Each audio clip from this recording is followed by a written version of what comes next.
Miscellaneous exercise 3 चल रही थी हम लोगों की, उसमें क्वेश्चन नंबर 9 पूछा जा रहा है। इसको एक बार देख लेते हैं। लिखा है यदि x - 5 - 1 multiplied by 102 021 203 multiplied by x 41 is equal to 0 matrix. तो x का मान ज्ञात करिए। इसको मल्टीप्लाई करना है, थोड़ा गौर करिएगा बेटा। इसको इससे मल्टीप्लाई करेंगे, इसका ऑर्डर क्या है बताइए? 1/3। इसका ऑर्डर क्या है? 3/3। ये चीज सेम है, तो इसमें किस ऑर्डर की मैट्रिक्स आएगी? 1/3 में ऑर्डर की मैट्रिक्स आएगी। 1/3 ऑर्डर का मतलब होता है एक रो और 3 कॉलम्स बनेंगे। तो जब इसको इससे आप मल्टीप्लाई करोगे, x को 1 से करेंगे तो x,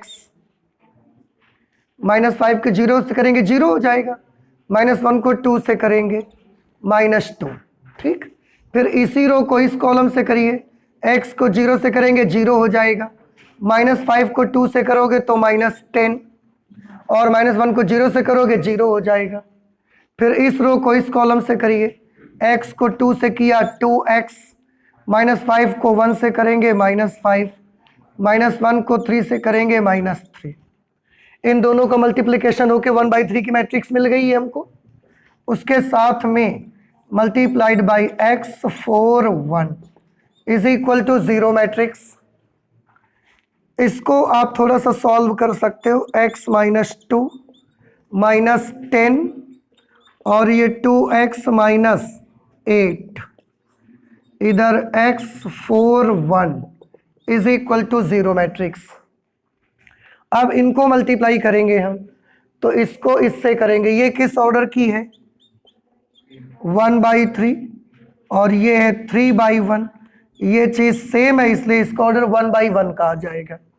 x - 2 को x से मल्टीप्लाई करेंगे तो x² - 2x प्लस -10 को 4 से करेंगे तो -40। इसको 1 से कर देंगे तो प्लस 2x - 8। और क्योंकि ये मैट्रिक्स किस ऑर्डर की है? 1/1 की, इसलिए 0 मैट्रिक्स भी हमको 1/1 की ही चाहिए। अब ये मैट्रिक्स और ये मैट्रिक्स एक दूसरे के इक्वल है। थोड़ा सा आप इसे सॉल्व कर ले। 2x से 2x कैंसिल हो जाएगा, -2x + 2x कैंसिल हो गया। अब तुलना अगर करवा देंगे दोनों पक्षों की तो क्या मिलेगा? x² -40 और -8, -48 is equal to 0। x² is equal to 48, x is equal to √48, x is equal to plus minus ये 4√3 आंसर आ जाएगा इसका। नहीं आया समझ में? यही आंसर आ रहा है। आप लोगों ने कहीं गड़बड़ी कर दी होगी, इसीलिए आपसे सॉल्व नहीं हुआ होगा। चलिए क्वेश्चन नंबर 10 को देख लेते हैं जरा। 10 नंबर पे है, एक निर्माता 3 प्रकार की वस्तुएं x, y तथा z का उत्पादन करता है, जिनका वह 2 बाजारों में विक्रय करता है। 2 बाजार हैं, मार्केट 1 और मार्केट 2, वहां पर उनका वो विक्रय करता है। वस्तुओं की वार्षिक बिक्री नीचे सूचित या निर्देशित है। इन्होंने एक लिस्ट बनाई है यहां पर, बाजार 1 और बाजार 2, और यहां पर उत्पादन लिखा जा रहा है। उत्पादन में 10,000, 2,000 और 18,000, फिर 6,000, 20,000 और 8,000। ठीक है, देखो मैं फिर से एक बार क्वेश्चन पढ़ता हूं। अब इस लिस्ट के बन जाने के बाद, एक निर्माता 3 प्रकार की वस्तुएं x, y, z का उत्पादन करता है, जिनका वह 2 बाजारों में विक्रय करता है। वस्तुओं की वार्षिक बिक्री नीचे सूचित या निर्देशित है। इसका मतलब है ये x वस्तु का है, ये वस्तु y के लिए है और ये वस्तु z के लिए है। बाजार जो पहली बाजार है मार्केट 1 में एक वर्ष में x की कितनी वस्तुएं भेजता है? 10,000। Y 2000, Z 18,000 वस्तुएं जाती हैं, और मार्केट दूसरी मार्केट में X की 6,000, Y के 20,000, Z के 8,000। यानी कि पहली मार्केट में सबसे ज़्यादा बिक्री किसकी है? Z की। जो भी प्रोडक्ट होगा, मुझे नहीं पता कौन सा है, लेकिन सबसे ज़्यादा डिमांड वहाँ Z प्रोडक्ट की जाती है। और सेकंड मार्केट में सबसे ज़्यादा डिमांड किसकी है? 20,000 प्रोडक्ट साल भर में बिकते हैं वहाँ पर। ठीक है, ओके। अब फर्स्ट क्वेश्चन हमने यहाँ पर देखा, ये वस्तुओं की संख्या का है, उनकी उत्पादन के लिए है। अब इसका फर्स्ट पार्ट देखिए, ए पार्ट। उन्होंने लिखा है कि यदि एक्स वाई जेड की प्रत्येक इकाई का विक्रय मूल्य 2.50 रुपए, रुपए 1.50 और रुपए 1 है, जब वस्तु x, एक वस्तु x बिकती है, तो उसमें कितने रुपए उसका विक्रय मूल्य है? 2.5 रुपया। x का विक्रय मूल्य कितना है? 2.5 रुपए। 2.50 रुपए एक वस्तु जब x की बिकेगी तो 2.50 रुपए की बिकती है। लाभ नहीं बोल रहा हूं, इतने की बिकती है। This is the selling price of object x। Object y का सेलिंग प्राइस 1.50 और ऑब्जेक्ट z का सेलिंग प्राइस है 1.00। ऑब्जेक्ट का सेलिंग प्राइस। अब उन्होंने ये बोला, तो प्रत्येक बाजार में कुल आय आव्यूह बीजगणितीय सहायता से ज्ञात करिए। बाजार 1 में टोटल कितने की बिक्री होती है, बाजार 2 में टोटल कितने की बिक्री होती है, कितने की आय होती है, ये आपको पता लगाना है। ये बात समझ में आई? अच्छा, अब अगर बेटा आपको डायरेक्ट निकालने के लिए बोल दिया जाता तो आपके लिए बहुत आसान होता। क्या करते आप बताइए? बाजार 1 की टोटल आय पूछी जाती तो हम करते, कितनी वस्तुएं एक साल में बिकती हैं? 10,000। एक वस्तु की कीमत बताइए, 2.5 रुपए, तो कितनी वस्तुएं हो गई? इसके मल्टीप्लाई करा देते। ये वाली वाई वस्तु, एक वस्तु कितने रुपए की जाती है? 1.50, 1.5 रुपए की, तो 2,000 वस्तुएं कितने की जाती? मल्टीप्लाई करा देते। जेड वाली वस्तुएं एक साल में बिकती कितनी है? 18,000। और ये वस्तु, एक वस्तु की बिक्री मूल्य क्या है? 1 रुपया, तो इसका मल्टीप्लाई करा देते और सबको आपस में क्या कर देते, तो हमको क्या पता लग जाता? मार्केट 1 का आय पता लग जाती, वार्षिक। बात समझ आ रही ना आपको? लेकिन हमको ऐसा नहीं करना। हमको क्या करना है?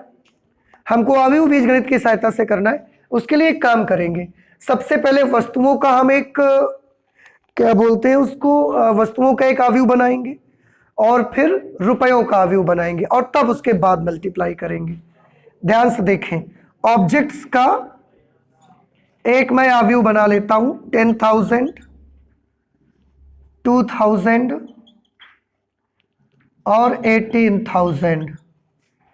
यहां 6,000, 20,000 और ये 8,000। ओके, ये हमने किसका बना लिया बताओ? वस्तुओं का। ये मार्केट 1 का है, ये मार्केट 2 का है। This is for market 1 and this is for market 2। ठीक है, अब ये प्रोडक्ट्स का हमने बना लिया, प्रोडक्ट्स। अब सेलिंग प्राइस का बना लेते हैं जरा।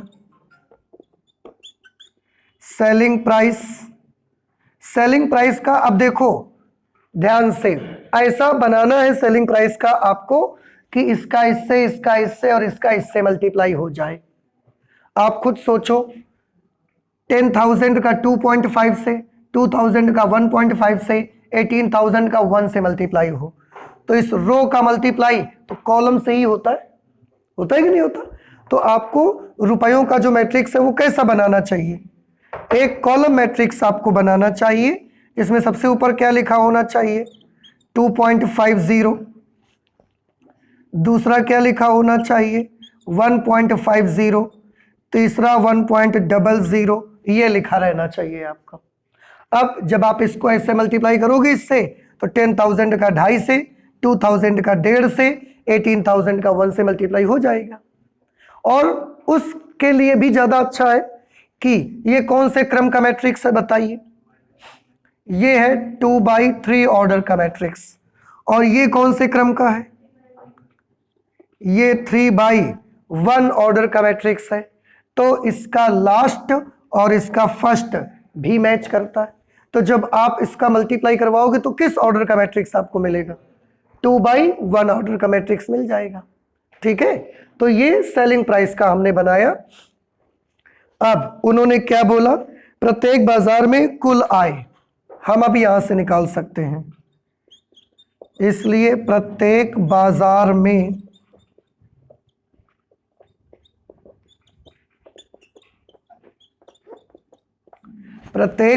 में कुल आय कैसे निकाल सकते हो? उसके लिए क्या करना रहेगा आपको? a multiplied by b, a को b से गुणा कराना है।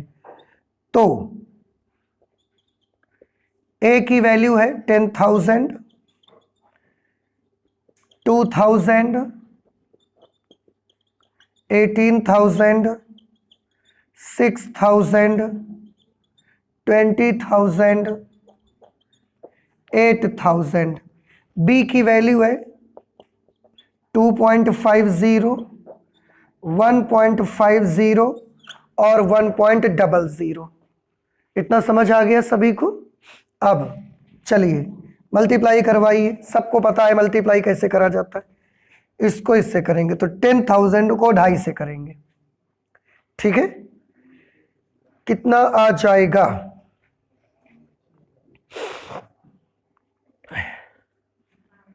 पहले अलग करा लेते हैं, फिर इसमें लिख देते हैं आके। ठीक है, तो ये लिख देते हैं और इसके बाद इसके 4 जीरो लगा देते हैं और 2 नंबर पे पॉइंट लगा देंगे। कितना आ जाएगा? 25,000 प्लस फिर 2,000 का 1.5 से मल्टीप्लाई करेंगे 3,000 प्लस 18,000 का 1 से गुणा करा देंगे 18,000। ठीक है ना? अब दूसरी रो को उठाइए, कॉलम से करिए। 6,000 को 2 से मल्टीप्लाई करेंगे 15,000, 6 दूना 12, 3 15,000। ठीक है ना? 6 का 2.5 गुना करेंगे ना, फिर 20 का 1.5 गुना करिए 30,000 और फिर 8,000 का 1 गुना करिए 8,000। इस तरह से आपने देखा कि ए बी की वैल्यू कितनी निकल करके मिली हमको? ए बी की वैल्यू हमको मिली 25, 3 28,000, 28 और 18 46,000। ठीक है ना बेटा? 46,000, 46,000, 15, 30, 45 और 8 53,000। ये मार्केट फर्स्ट का है और ये है मार्केट सेकंड। समझ आया? तो मार्केट फर्स्ट की कुल आय कितनी है बताइए एक साल में? 46,000। और मार्केट सेकंड की एक वर्ष की कुल आय कितनी है? 53,000, 53,000। ये इन्होंने पूछा उपर्युक्त 3 वस्तुओं प्रत्येक इकाई का विक्रय मूल्य अगर इतना है तो प्रत्येक बाजार में कुल आय आव्यूह बीजगणित की सहायता से ज्ञात करिए। ये निकाल दिया हमने। ये कौन सा पार्ट हो गया हमारा? ए पार्ट। अब इसी में हमने बी पार्ट भी सॉल्व करना है। उन्होंने क्या बोला कि यदि उपर्युक्त 3 वस्तुओं की प्रत्येक इकाई की लागत ₹2, ₹1 और पैसे 50 पैसे, तो कुल लाभ ज्ञात करिए। थोड़ा सा एक चीज आप देखें, लाभ के मामले में अगर आप गौर करेंगे, पहली वस्तु का लागत कितना दे रहे हैं? ₹2। बिकती कितने की है? ₹2.5 की। तो पहली वस्तु पर लाभ कितने का होगा? 50 पैसे। ये क्लियर हो गया ना आपको? अच्छा, सेकेंड ऑब्जेक्ट की लागत कितनी दे रहे हैं? ₹1 और बिकती कितने की है? वो 1.50 की बेची जाती। इसमें कितने रुपए का फायदा? 50 पैसे का, है ना, ½ और इसके बाद तीसरा जो ऑब्जेक्ट है उसमें कितने की लागत है? उसकी 50 पैसे की। बिक कितने की रही है?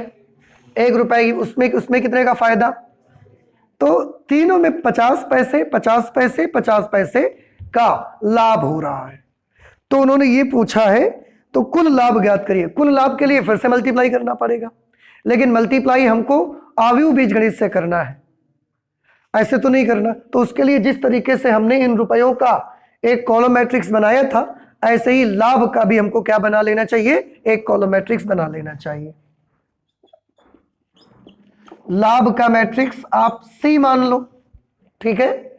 और क्या बनेगा बताइए, 50 पैसे 50 पैसे 50 पैसे, तीनों में 50 पैसे की लाभ होता है ना, तो 0.50 0.50 और 0.50, ऐसे ये लाभ आ गया कि नहीं आ गया। ओके, अगर ये लाभ आ गया, हमको तो कुल लाभ चाहिए। कुल लाभ कैसे निकाल सकते हो बेटा, आपको प्रोडक्ट्स में लाभ से मल्टीप्लाई करना पड़ेगा कि नहीं करना पड़ेगा, तो आपको AC निकालना पड़ेगा। ए की जगह पे 10,000 और ये 2,000, इसके बाद 18,000, यहां 6,000, फिर 20,000 और उसके बाद 8,000, और इनको हमें मल्टीप्लाई करानी पड़ेगी 0.50 0.50 0.50, क्योंकि ये सब पैसे में है, तुमने रुपयों में बदल लिया उन्हें। मल्टीप्लाई आप जब कराएंगे, मल्टीप्लाई करवाना आप सब लोग जानते हैं भाई, देखो, इसलिए हम एक स्टेप कम लिखना चाहते हैं। क्या हम कर दें तो आपको कोई प्रॉब्लम तो नहीं होगी। ओके, देखिए 10,000 को ये आधा रुपया है कि नहीं, 50 पैसे का मतलब क्या होता है, आधा रुपए। तो 10,000 को आधे से गुना करोगे तो 5,000 बचेगा, नहीं समझ आया। 2,000 को आधे से गुना करोगे तो 1,000 बचेगा। 18,000 को आधे से मल्टीप्लाई करोगे 9 बचेगा। 5 1 9, 5 1 6 और 9 15,000 रुपए। 6 का आधा 3 10 4, 3 और 10 13 और 4 17,000। ये प्रॉफिट किस मार्केट का है, ये है मार्केट फर्स्ट का प्रॉफिट। और ये वाला प्रॉफिट किस मार्केट का है, मार्केट सेकंड का प्रॉफिट। अब आप बताएं, क्या ये चीज आपको समझ में नहीं आई, आ गई। तो ये कौन सा क्वेश्चन है बेटा, question number 10। Okay, so please आप इसे नोट कर लीजिए। इसके बाद हम लोग 11 नंबर पे आते हैं बेटा। नेक्स्ट क्वेश्चन 11 नंबर है, जिसमें लिखा है आव्यूह x ज्ञात कीजिए यदि x multiplied by this matrix is equal to this matrix. आपको ये पता लगाना है कि ये जो ये x है ना, this is not any scalar number, ये कोई अचर नंबर नहीं, एक आव्यूह है। और इस आव्यूह की वैल्यू आपको पता लगानी है। अगर ये इस इक्वेशन को सेटिस्फाई करता है तो 1 2 3 4 5 6 इज इक्वल टू -7 -8 -9 2 4 6। ओके, देखिए उसके लिए हमको इस आव्यूह को कुछ मानना पड़ेगा।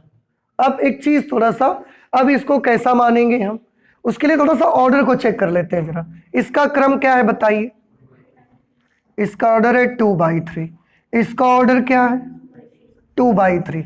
अब x ऐसी मैट्रिक्स होनी चाहिए कि जब उसको 2/3 ऑर्डर वाली मैट्रिक्स से मल्टीप्लाई करें तो 2/3 का ऑर्डर दे। आपको नहीं लगता कि इसको ये जो x होना चाहिए हमारा, ये 2/2 की होनी चाहिए। देखो 2/2 की होगी तो मल्टीप्लाई होगा, समझ आ गया। और जब मल्टीप्लाई होगा तो मैट्रिक्स किस ऑर्डर की मिलेगी, 2/3 की, 2/3 की मिलेगी। इस तरह से इसको आपको सोचना है, मल्टीप्लाई होना भी चाहिए और उसके बाद 2/3 का ये मैट्रिक्स हमको मिलना भी चाहिए। अब बताएं, आपको समझ नहीं आया। तो x एक ऐसी मैट्रिक्स होगी जिसका क्रम क्या होगा, 2/2 का क्रम होगा। तो हम एक काम कर लेते हैं, माना x is equal to ABCD, ये 2/2 ऑर्डर की मैट्रिक्स हम मान लेते हैं। अब बताएं ये चीज आपको समझ आई कि नहीं आई, आ गई। और इस तरह के क्वेश्चन हम ऑलरेडी कर चुके हैं ऐसा लगता है मुझे। वैल्यू लिख देते हैं, देयरफॉर x की जगह पर ABCD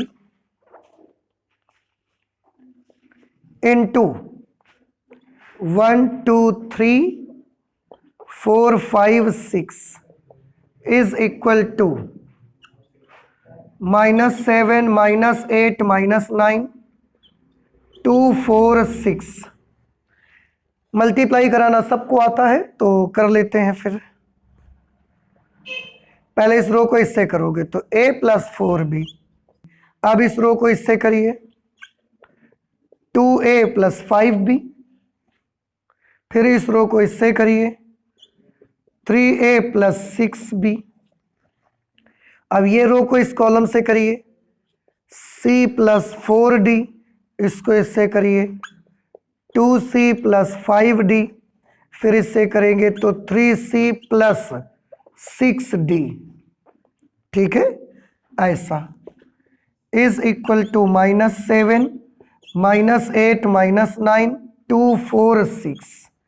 अब आप देखें ये मैट्रिक्स इस मैट्रिक्स से इक्वल है। कैसे पता आपको? क्योंकि बराबर का निशान लगा है, उसमें पता लगाने वाली क्या बात है। दोनों मैट्रिक्स के बीच में एक इक्वल साइन लगा हुआ है। It means both the matrices are equal to each other.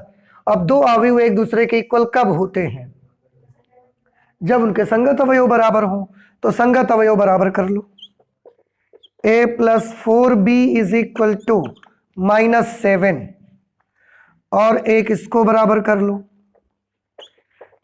2a + 5b is equal to -8। देखो बेटा आपको a b c d चाहिए, चार ही तो आपको अननोन क्वांटिटीज चाहिए।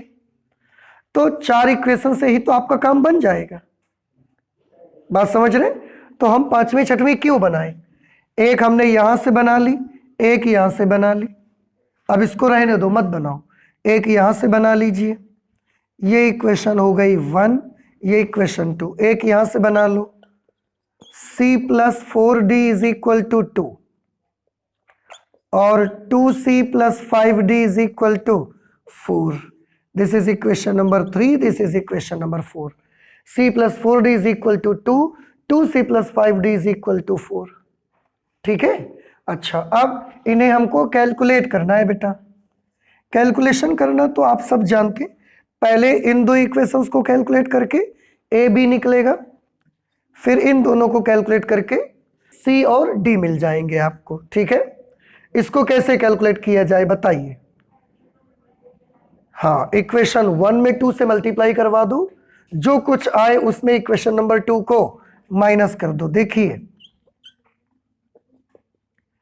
इक्वेशन नंबर 1 में क्या करना है, 2 से मल्टीप्लाई, जो कुछ आएगा उसमें इक्वेशन नंबर 2 को माइनस कर देंगे।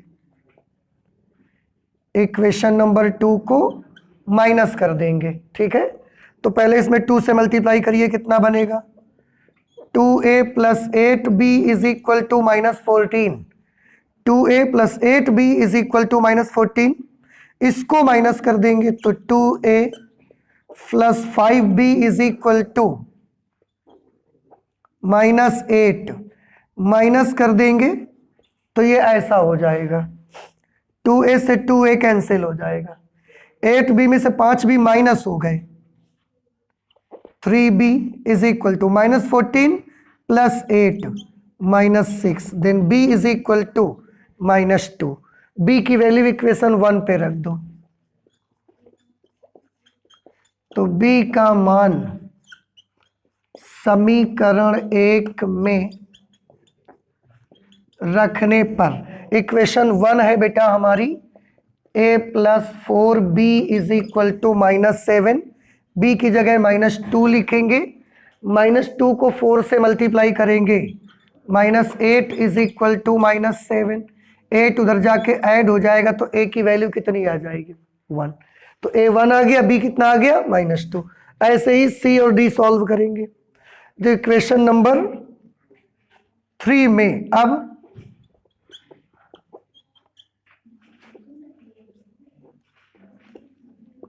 इक्वेशन नंबर 3 में 2 से मल्टीप्लाई करेंगे और उसमें हम इक्वेशन नंबर 4 को माइनस कर देंगे। ठीक है, चलिए 3 में 2 से मल्टीप्लाई करिए, क्या मिलेगा 2c plus 8d is equal to 4। 2 से गुणा किया ना हमने और इसको माइनस कर देना है, तो ये 2c plus 5d is equal to 4। अब माइनस कर दो आप इसे, 2 से 2c cancel, 8d minus 5d, 3d is equal to 0, 4 से 4 cancel, d is equal to 0।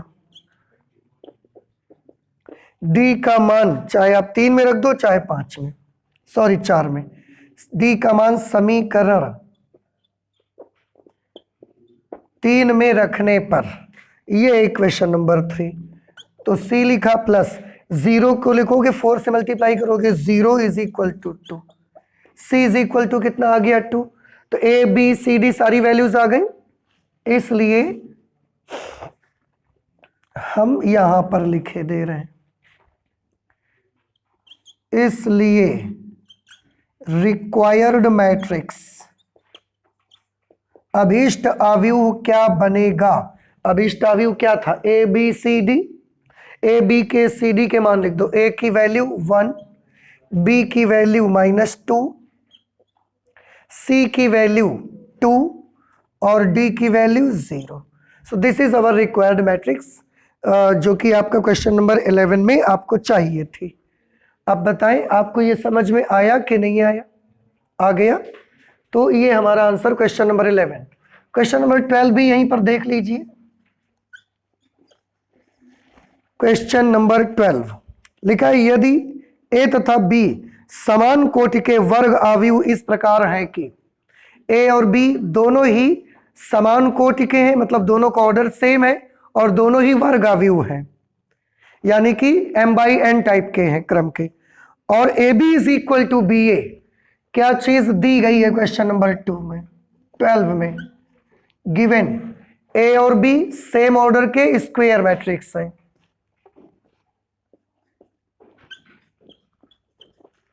ए व बी ऑर्डर भी दोनों का सेम है और कैसे मैट्रिक्स हैं? Square matrix. स्क्वायर मैट्रिक्स का मतलब क्या होता है? वर्ग अवयव, ऑर्डर भी सेम है, वर्ग अवयव है, और उसके साथ और भी एक चीज दी गई है, A B is equal to B A, कि कहीं भी ए बी की जगह बी ए की जरूरत पड़े आप लिख लीजिएगा। तो गणितीय आगमन सिद्धांत द्वारा सिद्ध करिए A B to the power N is equal to B A to the power N.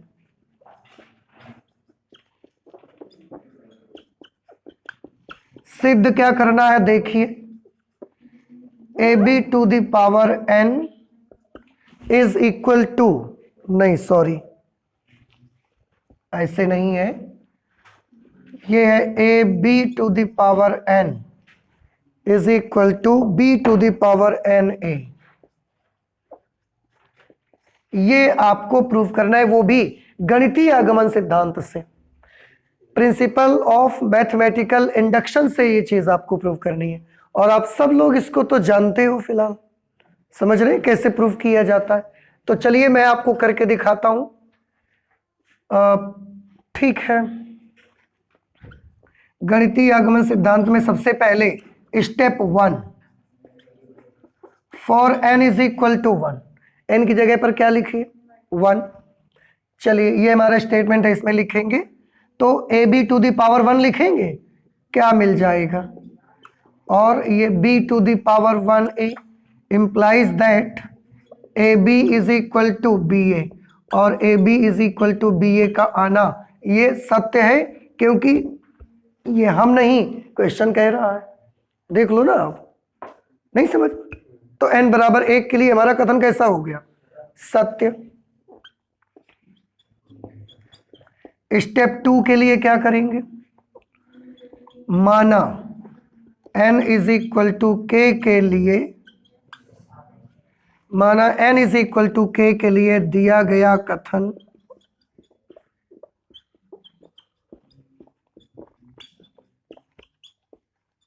therefore a b to the power k should be equal to b to the power k into a।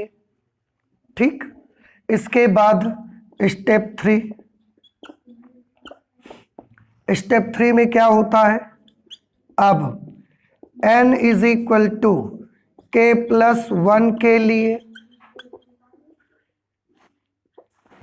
n is equal to k plus 1 के लिए, तो n is equal to k plus 1 के लिए क्या होगा, value लिखिए, हमको prove करना पड़ेगा।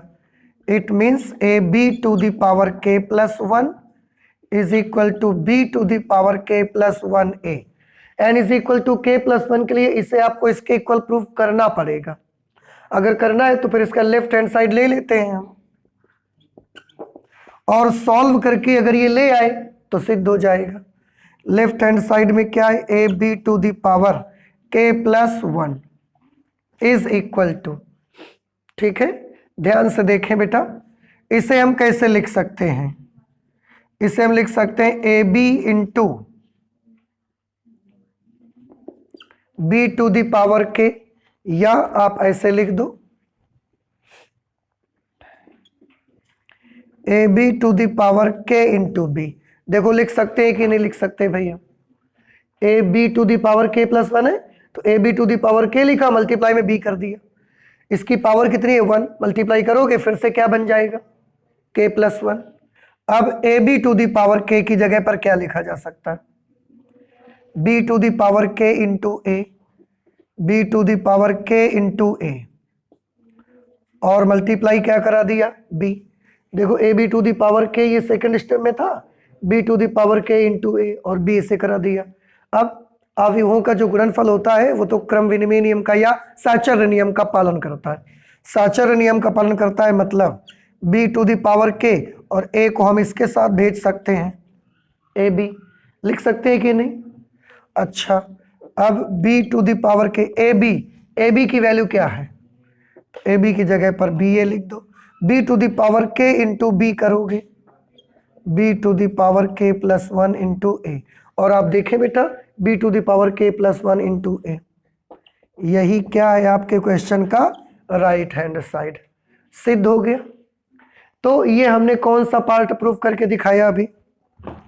इसमें एक और चीज है, इसके अतिरिक्त सिद्ध करिए कि समस्त n belongs to the set of natural numbers के लिए A B to the power n is equal to A to the power n B to the power n। इसको भी मैं यहां पर प्रूव कर देता हूं, ठीक है, ये आपको आ जाएगा ना, तो हम इसको हटा देते हैं। देखिए इस दूसरे वाले में हमको सिद्ध करना है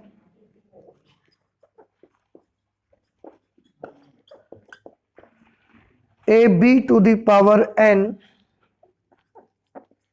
A B to the power n is equal to B to the power n into A to the power n, नहीं, A to the power n into B to the power n,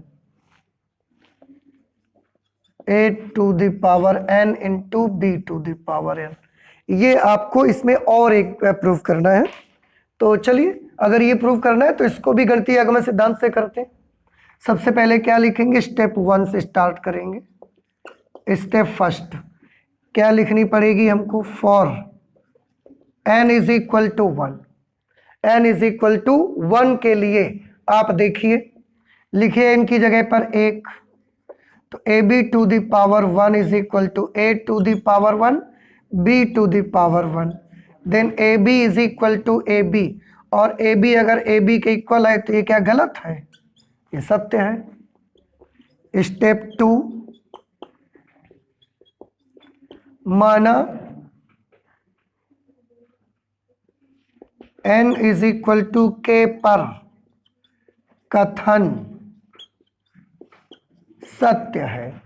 अगर n is equal to k के लिए कथन सत्य है तो यहां पर लिखिए value A B to the power k is equal to A to the power k B to the power k।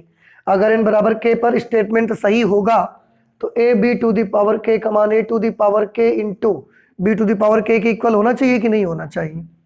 अब आप इसे सॉल्व करेंगे, नहीं स्टेप 3 पे आ जाते हैं। अब हम बताओ स्टेप 3 में क्या करना रहता है, हाँ n is equal to k plus 1 के लिए कथन सत्य सिद्ध करना है।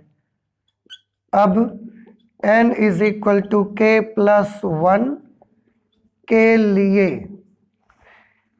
देखिए इस पे n की जगह k+1 लिखो तो जाएगा A B to the power k+1 is equal to A to the power k+1 into B to the power k+1। अब n बराबर k+1 के लिए कथन हमको सत्य सिद्ध करना है, इसका मतलब इसकी वैल्यू इसके बराबर प्रूफ करनी है आपको। तो इसका लेफ्ट हैंड साइड हम ले लेते हैं, लेफ्ट हैंड साइड है A B to the power k+1। अब इसको देखो बेटा हम कैसे लिख सकते हैं, इसको हम लिख सकते हैं A B to the power k into A B, लिख सकते हैं कि नहीं। इसकी पावर k और इसकी 1 दोनों मिलके फिर से k+1 बन जाएंगे। A B to the power k, A B to the power k की जगह पर क्या लिख सकते हैं, सेकेंड स्टेप से a to the power k और b to the power k। और देखो A B to the power k तो हमने सेकेंड स्टेप से ले लिया, ए बी की जगह पर हम क्या लिख सकते हैं, बी ए। तो इस ए बी की जगह पर हमने लिख दिया बी ए। नहीं समझ में आई बात आपको? अच्छा, ये हो गया A to the power k। और अब आप थोड़ा गौर से देखिए B to the power k into B into A, associative law, इसको हम इसके साथ नोट कर सकते हैं। तो ये A to the power k है और ये क्या बन गया, b to the power k into A, oh sorry b to the power k+1 into A, b to the power k+1 into A. अब अगर ये b to the power k+1 into A बन गया है तो ये जो एक रूल था इसमें शुरुआत में, इसको देखिए, अगर हम b टू द पावर, या इसको चेक कर लो, A B to the power k+1 b to the power k+1 A, कहीं पर अगर b to the power k+1 A है तो हम उसको क्या लिख सकते हैं, A B to the power k+1। तो ये A to the power k लिखा हमने और इसकी जगह पर हम क्या लिख सकते हैं, A P to the power k+1। बताइए कर सकते हैं कि नहीं। फिर से एसोसिएटिव लॉ लगेगा, तो ये A to the power k है, ये a है और b to the power k+1, ये दोनों आपस में साथ आ गए। ठीक, अब k और पावर 1 मिलके क्या बन जाएगी, a to the power k+1 b to the power k। और यही हमारे क्वेश्चन का क्या है, राइट हैंड साइड। अब देखो यही प्रूव करना था आपको। नहीं समझ में आई बात आपको? आ गया? तो इस तरह से ये हमारा कौन सा क्वेश्चन हो गया, क्वेश्चन नंबर 12 नंबर के बाद 3 ऑब्जेक्टिव क्वेश्चंस आपके बचते हैं ऑप्शनल, आप इसे जल्दी से नोट करें फिर हम उसको बता देते हैं। ठीक, क्वेश्चन नंबर 13 में है, यदि a is equal to alpha beta gamma minus alpha, alpha beta gamma minus alpha, a एक 2/2 का मैट्रिक्स दिया गया है और वो भी इस प्रकार है कि a square is equal to I, इस प्रकार है कि a square is equal to I. तो आपको ये पता लगाना है, 4 ऑप्शन दिए गए हैं, कौन सा सही होगा ये आपको देखना है। a स्क्वायर बेटा कैसे निकाला जाता है, a स्क्वायर निकाला जाता है a मल्टीप्लाइड बाई a से, a की जगह पर alpha beta gamma minus alpha और फिर a की जगह पर alpha beta gamma minus alpha, i की जगह पर आइडेंटिटी मैट्रिक्स है I1 0 0 1। इस तरह से इसको आपस में मल्टीप्लाई कैसे करना है, अल्फा बीटा को इससे करेंगे तो alpha square plus beta gamma, alpha square plus beta gamma, इसको इससे मल्टीप्लाई करेंगे, थोड़ा ध्यान से देखना, alpha beta minus alpha beta, तो अल्फा बीटा और माइनस अल्फा बीटा क्या बन जाएंगे, 0। अब इसको इससे मल्टीप्लाई करना है तो क्या बनेगा, alpha gamma minus alpha gamma, ये भी 0 हो गया। इसको इससे करेंगे तो बीटा गामा और plus alpha square is equal to 1 0 0 1। अब एक ये मैट्रिक्स और एक ये मैट्रिक्स दोनों आपस में एक दूसरे के इक्वल है, इसलिए दोनों के संगत अवयव आपस में बराबर होंगे। Therefore alpha square plus beta gamma is equal to 1। संगत अवयव तुलना करोगे, इसको करोगे तो भी यही मिलेगा। आप इसको ऐसे लिख सकते हो, alpha square plus beta gamma minus 1 बराबर 0। ये आ जाएगा। अब देखो कौन सा वाला सही हो सकता है इसमें। अच्छा, 1 minus alpha square minus beta gamma बराबर 0। आप पूरे दोनों पक्षों में -1 से मल्टीप्लाई करा दोगे तो ये 1 प्लस हो जाएगा, ये माइनस हो जाएगा और ये भी माइनस हो जाएगा, इज इक्वल टू 0। कौन सा ऑप्शन सही आया? सी।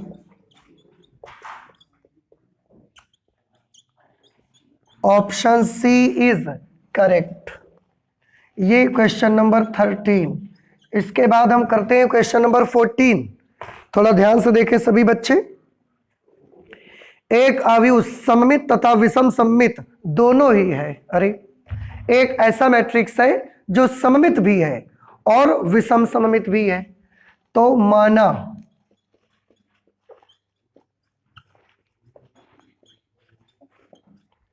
माना वह अवयव ए है। कौन सा अवयव? जो सममित भी है और विषम सममित भी है। अब अगर वो अवयव ए है तो क्योंकि ए कैसा है? सममित है। सममित की क्या कंडीशन होती है? क्योंकि ए सममित है इसलिए A transpose is equal to A. क्योंकि ए विषम सममित भी है, क्योंकि ए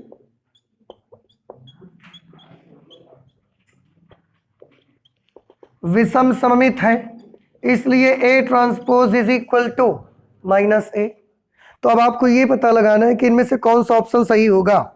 ऑप्शन ए में लिखा है एक विकर्ण अवयव है, ऑप्शन बी में लिखा है ए एक शून्य अवयव है, ऑप्शन सी है ए एक वर्ग अवयव है और ऑप्शन डी इनमें से कोई नहीं। हम एक काम कर लेते हैं बेटा, इन दोनों को ऐड कर देते हैं हम। ठीक है, दोनों को ऐड कर दीजिए। आप एक काम भी तो कर सकते हो, इस माइनस को इधर लिख सकते हो। देखो जरा, इसको यहां से हटाएं तो यहां लग सकता है कि नहीं लग सकता, बताइए, कोई प्रॉब्लम? ओके।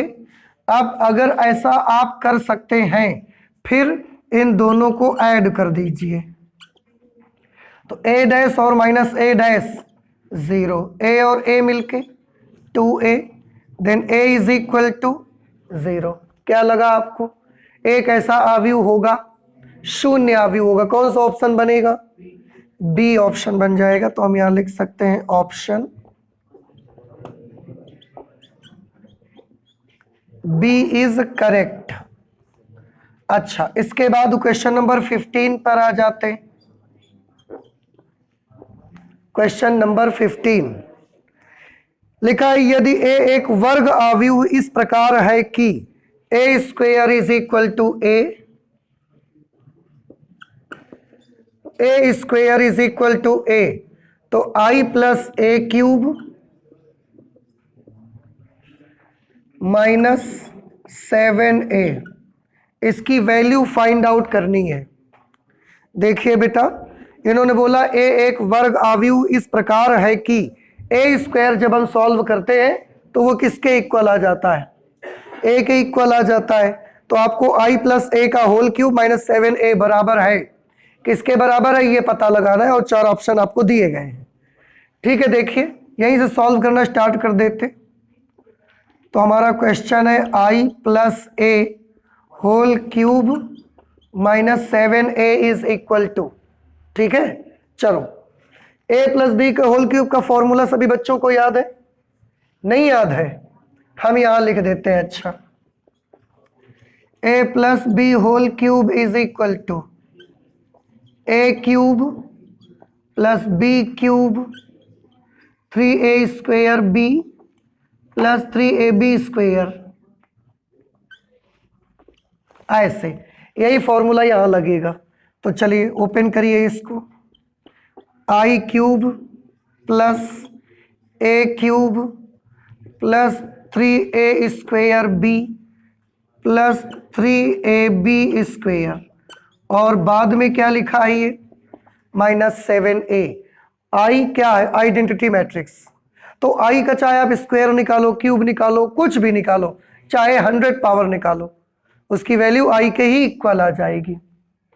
तो ये आई आएगा प्लस ए क्यूब को बेटा हम लिख सकते हैं ए स्क्वायर इंटू ए। बताइए कर सकते हैं कि नहीं। 3 आई स्क्वायर की वैल्यू क्या आएगी, आई इंटू ए।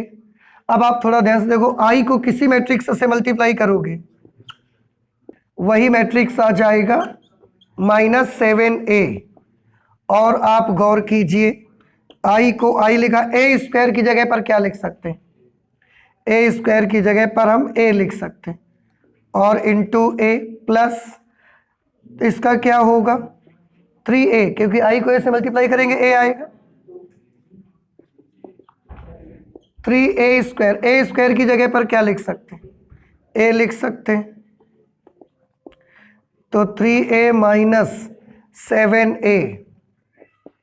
ठीक है, अब आप गौर करें, a इंटू ए क्या बन जाएगा, ए स्क्वायर की वैल्यू भी क्या हो जाएगी a प्लस 3a, और 3a कितने हुए 6a, और -7a, तो माइनस का क्या आ गया a। देखो i की जगह आई, a इंटू ए क्या बनेगा, ए स्क्वायर बना, और ए स्क्वायर की जगह पे क्या लिख दिया, तो इसकी जगह a लिख दिया। 3a और 3a कितने a हो गए 6a, 6a minus 7a minus a। अब ये a से a कैंसिल हो गया, आई आ गया लास्ट में, और कौन सा ऑप्शन है सी। तो हम लिख सकते हैं ऑप्शन सी इज करेक्ट।